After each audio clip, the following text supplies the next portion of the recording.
Hello guys, bersama lagi kita di dalam Alright Nopo Channel dalam segmen Suara Orang Kampung. Alright guys, so sebelum kita teruskan, jangan lupa tekan butang subscribe, like, dan share. Mari kita tonton berita panas hari ini. Oke guys, nampaknya usaha kerajaan untuk memperkukuhkan kedudukan masih belum selesai. Dikatakan usaha itu masih berjalan. Dan hari ini juga dalam berita sekali lagi seorang lagi MP menyatakan dihubungi dan didesak mengalihkan sokongannya kepada yang berkepentingan. Adakah ini salah satu kenapa parlimen masih belum dibuka?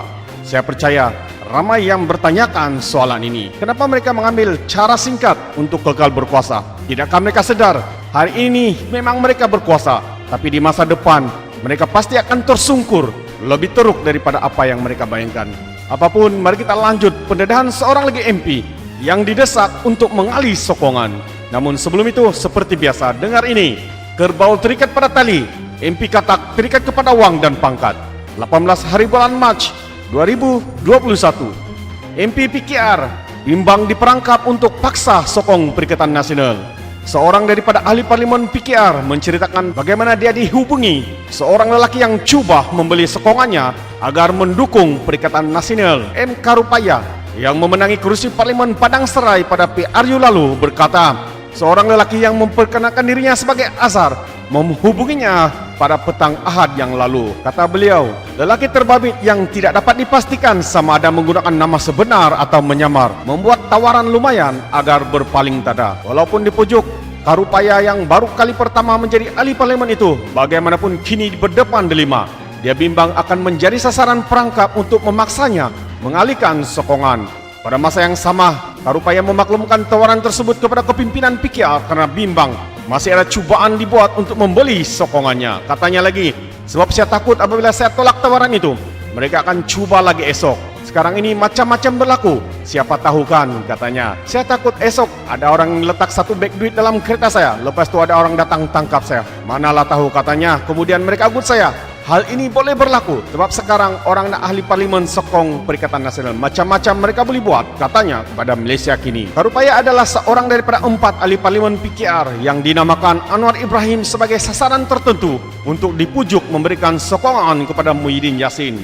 3 lagi ahli parlimen PKR yang disebut Anwar ialah S. Kesavan, Sungai Siput, Awang Husaini Sahar, Putatan, dan Michael Teo, Miri. Muhyiddin yang juga Presiden Bersatu sedang berdepan isu jumlah sokongan ahli parlimen di Dewan Rakyat selepas beberapa pimpinan UMNO menarik balik dukungan mereka. Ia berlaku ketika pelbagai pihak mendesak agar Muhyiddin menasihatkan Yang di-Pertuan Agong untuk mengadakan sidang parlimen. Agong sendiri berpendapat sidang itu boleh diadakan walaupun darurat masih berkuat kuasa. Setakat ini belum ada sebarang tanda menunjukkan kerajaan akan memberikan nasihat kepada Yang di-Pertuan Agong untuk mengadakan sidang parlimen. Karupaya berkata, beberapa hari sebelum itu Azhar menghubunginya buat kali pertama dengan mencadangkan agar dia bergabung. Namun mesej itu tidak dinyatakan secara jelas. Pada Ahad pula katanya, lelaki terbabit secara terbuka meminta dia memberikan sokongan kepada Muhyiddin selaku Perdana Menteri sambil menjanjikan peruntukan yang besar jika ia dipersetujui. Karupaya juga dijanjikan untuk mendapat berbagai proyek kerajaan. Katanya, saya cuma beritahu dia, saya tidak ada cadangan nak melompat ke sana ke sini walaupun saya tidak ada duit, tidak ada peruntukan sebab saya selesa dengan rakyat. Rakyat yang saya hormat, katanya lagi.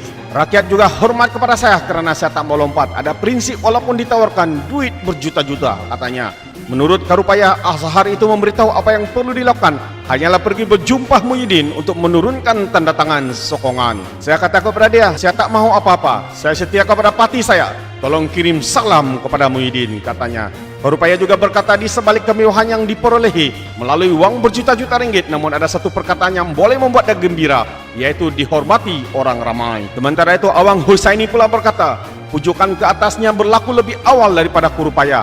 Kata Awang Husaini, dia didatangi tawaran untuk berpaling tada berlaku sejak Sabah bersiap sedia mengadakan pilihan raya negeri tahun lalu. Secara keseluruhannya katanya, hampir 10 kali dia dihubungi ejen berbeza-beza yang cuba mengajaknya berjumpa dan berbincang agar dia menyertai Perikatan Nasional, namun ditolaknya. Awang Husaini mendakwah individu berkenan juga menjanjikan habuan jika bersetuju memberikan sokongan tersebut, namun hal itu tidak diperincikan selepas dia memutuskan perbualan berkenaan. Ditanya jika ada tekanan atau ugutan diterima daripada agensi kerajaan seperti didakwa berlaku ke atas ahli Parlimen Kuala Langat, Dr. Xavier Jayakumar Awang Husaini mengakui ia tidak berlaku. Tak ada sebab mungkin saya ini bukan orang kaya, katanya. Menurut Awang Husaini lagi, dia menolak tawaran itu karena enggan mengkhianati mandat rakyat yang diberikan kepadanya pada PRU yang ke-14. Pakatan Harapan jatuh bukan kerana pilihan raya, tetapi sebab langkah Sheraton yang tidak disukai rakyat. Mereka mengkhianati rakyat. Saya tidak mau khianati rakyat, katanya. Kalau nanti mereka mau menghukum saya pada pilihan raya akan datang, itu cerita lain. Tapi sekarang saya tetap menghormati mandat rakyat, katanya. Sebab kedua, kata Awang Husaini, dia yakin dengan kerajaan PN adalah kerajaan pintu belakang. Sebagai ahli parlimen, saya mesti mempertahankan perlembagaan. Saya bertanggung jawab mempertahankan kerajaan yang sah, katanya. Jadi saudara dan saudari, inilah yang dikatakan kerajaan masih lagi berusaha untuk mengekalkan kuasanya dengan cubaan membeli belah, terutamanya kepada MP-MP PKR. Jadi saudara dan saudari sekali lagi, terima kasih kerana mendengar dan menonton video ini. Saya mengundurkan diri seperti biasa. Peribahasa mengatakan, tapapun tangkap, doa tahun keinginan. Sekian, bye-bye.